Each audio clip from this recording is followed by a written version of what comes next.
কেন পশ্চিমবঙ্গের মানুষকে জন্ম সার্টিফিকেট দেওয়া হচ্ছে না?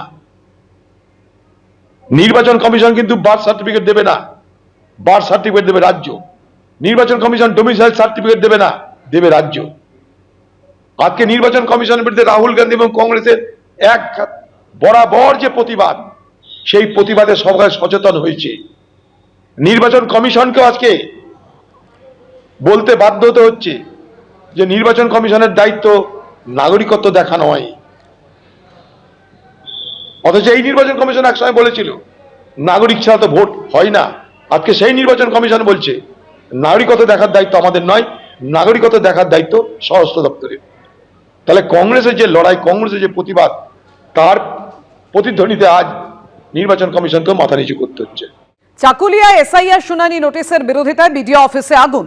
এই সংক্রান্ত খবরে দুপুর 1টায় ভুলবশত দুর্গাপুরে ফর্ম 7 জমা নেওয়াকে কেন্দ্র করে বিক্ষোভের ছবি সম্প্রচারিত হয়েছিল। অনিচ্ছাকৃত এই ত্রুটির জন্য আমরা দুঃখিত ও ক্ষমা প্রার্থী। এবার যে খবরে নজর রাখবো, বিডিও অফিসে যে তাণ্ডবের ঘটনা, যে উত্তর দিনাজপুরের চাকুলিয়ার যে ছবি আপনাদের সামনে রাখলাম, আপনারা গতকাল জানেন ফারাক্কা কাণ্ডে যে তাণ্ডবের ছবি নজরে আসে, সেই ঘটনায় যুব তৃণমূল নেতা গ্রেফতার। ফারাক্কার যুব তৃণমূলের সাধারণ সম্পাদক তারিকুল ইসলামকে গ্রেফতার করলো পুলিশ। বিডিও অফিসে তাণ্ডব, যুব তৃণমূল নেতা সহ গ্রেফতার 5। আর কি জানতে পারছো রাজীব?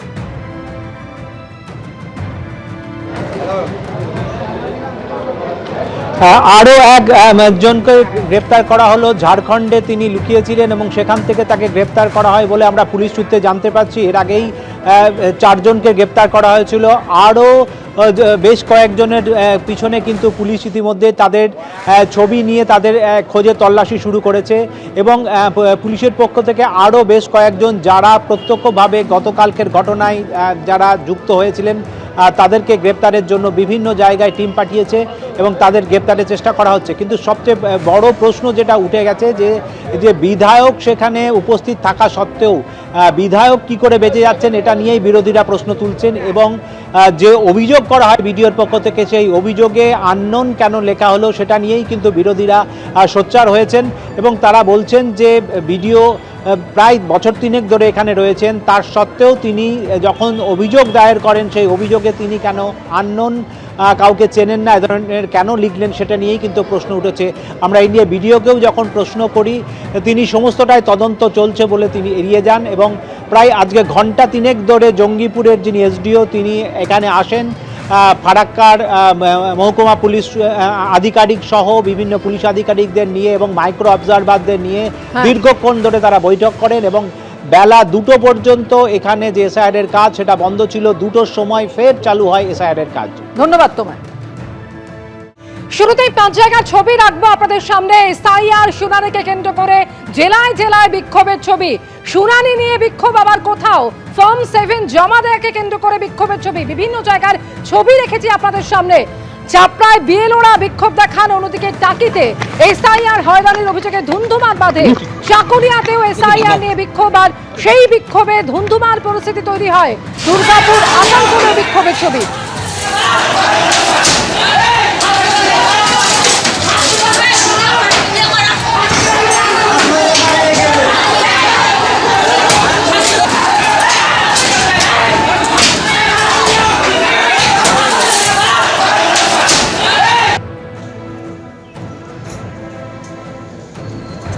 চাকুলিয়া ছবি আপনারা দেখতে পাচ্ছেন। বিক্ষোভের নামে সেখানে তাণ্ডব চলল। এসআইআর শুনানি নিয়ে শুনানির নামে হয়রানি হচ্ছে এই অভিযোগে আজকে সেখানে জায়গায় জায়গায় বিক্ষোভ দেখানো হয়। টায়ার জ্বালিয়ে মানুষ পথ অবরোধ করেন আর বিডিও অফিসে এভাবেই তাণ্ডব চালানো হলো। যেখানে আগুন লাগিয়ে দেওয়া হলো বিডিও অফিসে, তাই ধ্বংসস্তূপে পরিণত হলো বিডিও অফিস। দেখতে পাচ্ছেন সেই সময় ছবি যখন উত্তেজনা চরম পর্যায়ে পৌঁছয়, জনতাকে ছত্রভঙ্গ করতে লাঠিচার্জ করে পুলিশ।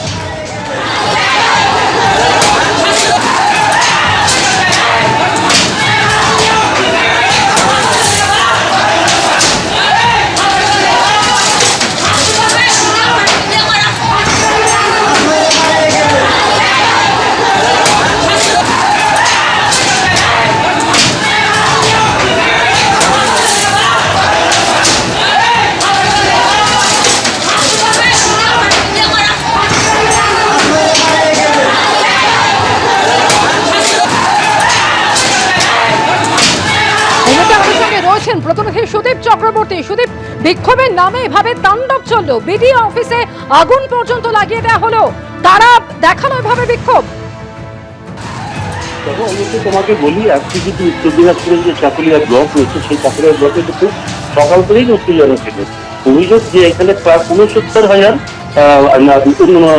ভোটারের নামে পুনরায় আবার নোটিশ জারি করা হয়েছে। এই খবর চাও রোজেই কিন্তু স্থানীয় বাসিন্দারা খেপে ওঠে। তারা চাকুলিয়ার বিভিন্ন রাজ্য সড়কে তারা প্রথমে টায়ার জ্বালিয়ে পথ অবরোধ করে, সেই পথ অবরোধ করতে গেলে পুলিশের সঙ্গে তাদের বচসা বাজে, বচসা থেকে সেটা কিন্তু প্রত্যেকটা আকার ধারণ করে। এরপরেই কিন্তু স্থানীয় যেসব মানুষরা যারা বিক্ষোভ দেখাচ্ছিলেন তারা কিন্তু তাদের রোজ গিয়ে পরে স্থানীয় বিডিও অফিসের ওপরে, তারপরেই তারা সেখানে গিয়ে প্রথমে বিডিও অফিসের জিপ দেওয়া থেকে শুরু করে। এরপরেই যখন পুলিশ এসে লাঠিচার্জ করে, এরপরেই কিন্তু পুলিশের দিকে ধেয়ে যায় তারা। এরপরে পুলিশের সংখ্যাটা কম থাকায় পুলিশ পিছু হটে। এরপরে বিডিও অফিসের সমস্ত আসবাবপত্র, তোমার তুমি দেখতেই পাচ্ছ ছবিতে, আসবাবপত্র সব ভাঙাচোরা করা হয় এবং পাশাপাশি কম্পিউটার যে সিস্টেমগুলো ছিল সেগুলো সম্পূর্ণ নষ্ট করে দেওয়া হচ্ছে। এমনকি এসআইআর যে ফর্মগুলো, শুনানির ফর্মগুলো ছিল সেগুলোও কিন্তু তারা নিয়ে এসে বাইরে ফেলে দেয়। এই খবরের পাশাপাশি যখন বৃহত্তর বড় সংখ্যা পুলিশ বাহিনী আছে, এমনকি ১০০ কিলোমিটার দূরে রায়গঞ্জ থেকে পুলিশ বাহিনী কিন্তু সেখানে ডাকা হয়। পাশাপাশি র্যাব যায়, রায়গঞ্জ থেকে প্রায় ৪০ জনের একটি র্যাব বাহিনী যায়। সেখানেই কিন্তু তারা গাড়ি চার্জ করে কারো একটা তেলও পাঠায়। এরপরে অত্যন্ত জনতা কিন্তু পিছু হতে শুরু করে।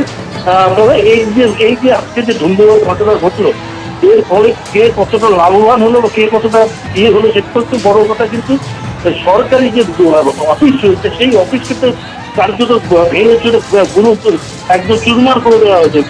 বিভিন্ন আসবাবপত্র তারা আগুন ধরে দিয়েছে। এর ঘটনাস্থলে আগুন জ্বালানো হলো, জায়গা জায়গা বিক্ষোভের ছবি, টায়ার জ্বালিয়ে পথ অবরোধ করা হয় এবং বিডিও অফিসে এরপর তাণ্ডব চালানো হয়।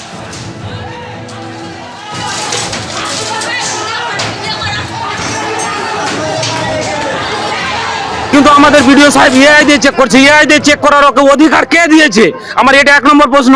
আর দ্বিতীয় প্রশ্নটা হচ্ছে যে আমাদেরকে বলা হয়েছিল, প্রথমে নির্বাচন কমিশন বলেছিল যে বাবা মায়ের যদি ২০০২-এর লিস্টে নাম থাকে তাহলে ওরাকে তো কিছু লাগবেই না, প্লাস ওদের সন্তানদেরও কিছু লাগবে না। কিন্তু এখন যার ২০০২-এর লিস্টে নাম আছে তাকেও তো সাপোর্টিং ডকুমেন্টস লাগছে, প্লাস ওকে হ্যারিংয়ে ডাকছে। একটা ১৯০ বছর ১০০ বছরের মানুষ কি করে হ্যারিংয়ে যেতে পারে? এটা একটা হ্যারাসমেন্ট করছে। প্লাস আমাদের মহিলাদেরকে নিয়ে, আরে ওরা তো বাংলা বুঝে না ভালো করে, বাড়িয়ে যারা কিছু বুঝে না, ওদেরকে হ্যারিংয়ে ডাকছে। তো ওকে যদি বাবার নাম জিজ্ঞেস করা যেত ও তোমার নাম বলবেই। এসআইআর নিয়ে আমরা আন্দোলন করেছি, এখানে নোটিশ আসছে, জনগণ হ্যারাসমেন্ট হচ্ছি আমরা।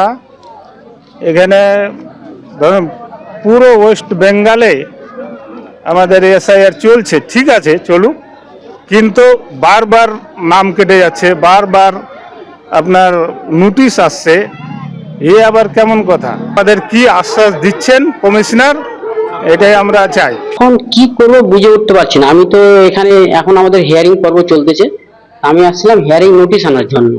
আমি অবশ্য সকালে শুনলাম যে খুব ভাঙাভাঙি হয়েছে, জনগণের খুব রোষ, খুব ক্ষোভের কারণে বিডিও অফিস ভাঙাভাঙি হয়েছে। তো আমি আমার হিয়ারিং আছে সামনে ১৯ তারিখ, আমি স্যারকে বলেছিলাম যে নোটিশটা আজকে আমার কাছে অবশ্যই দিয়ে দেবেন। তো আমি ওই নোটিশটা আনার জন্য এসে দেখতেছি সব ভাঙচুর করে দিয়েছে বিডিও অফিসের যত কম্পিউটার, এই যে কম্পিউটারগুলো আছে এগুলো থেকে আমরা, এখানে আমাদের ম্যাডাম বসে সুপারভাইজার, এখানে আরো সব অফিসাররা বসেন, ওদের কাছ থেকে আমরা হিয়ারিং নোটিশ সব এখান থেকে নিয়ে যাই আমরা। তা আমি এসে দেখতেছি এগুলো সব নষ্ট হয়ে গেছে। তো কি করবেন এখন? এখন কি করবো আমি ভেবে পাচ্ছি না। এখন তো জনগণের তো ক্ষতি হলোই, কারণ হিয়ারিংটা তো গুরুত্বপূর্ণ বিষয়। এবিপি আনন্দ, এগিয়ে থাকে, এগিয়ে রাখে।